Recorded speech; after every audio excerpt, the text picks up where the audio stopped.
Hi everybody, welcome back to Pharmacology. We are in week 1 and this is the first of the video series. And like I said before, the best thing about video lessons is that you can even sit in your pajamas or drink coffee and pause if you need to and take notes. So videos can have a lot of advantages for being able to learn at your pace and in a way that is meaningful to you.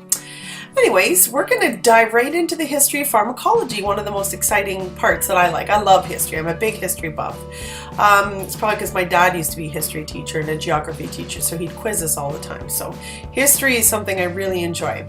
Ever since the ancient past, humans have explored and even accidentally stumbled over the use of plants and herbs to relieve symptoms of disease or to achieve a desired effect or something or another.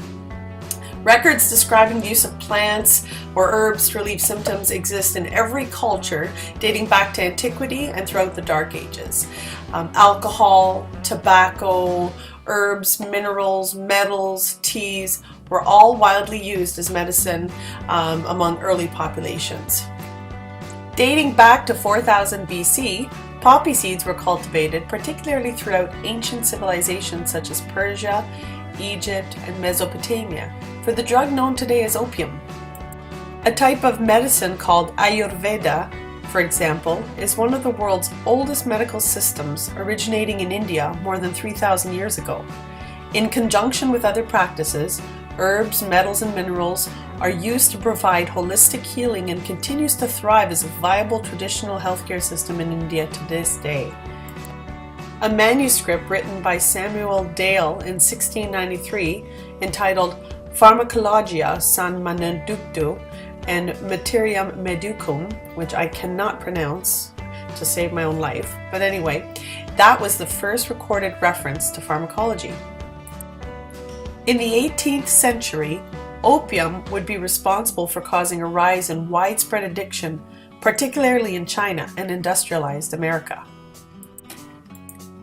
Beginning in the early 1800s, chemists would begin to attempt isolating pharmacological substances from the natural substances. These early researchers often tested the effects of these substances on animals, such as stray dogs or mice, which raises a lot of ethical issues today. We don't practice our research the way they did back then. They would even test the drugs on themselves and on their friends. A pharmacist assistant by the name of Friedrich Wilhelm Suterner managed to isolate a compound from crude opium, which he named morphine, after the Greek god of dreams Morpheus. He enlisted his companions in a series of controlled experiments in order to determine dosing for morphine, which led them to suffer from acute morphine intoxication. When his friends no longer wanted to participate, and I don't blame them, he would experiment on himself.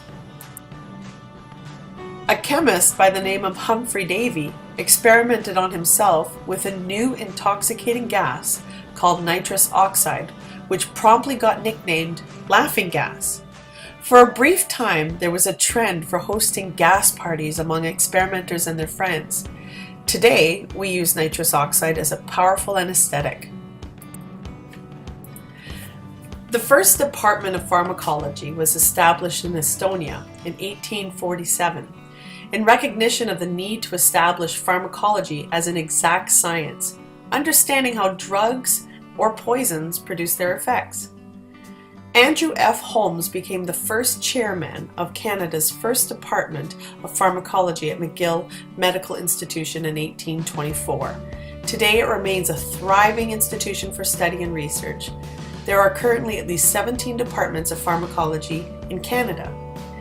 Today, most active agents have been isolated from their natural substances, allowing pharmacologists to conduct tests in a relatively short period of time, since they can synthesize drugs in the laboratory now.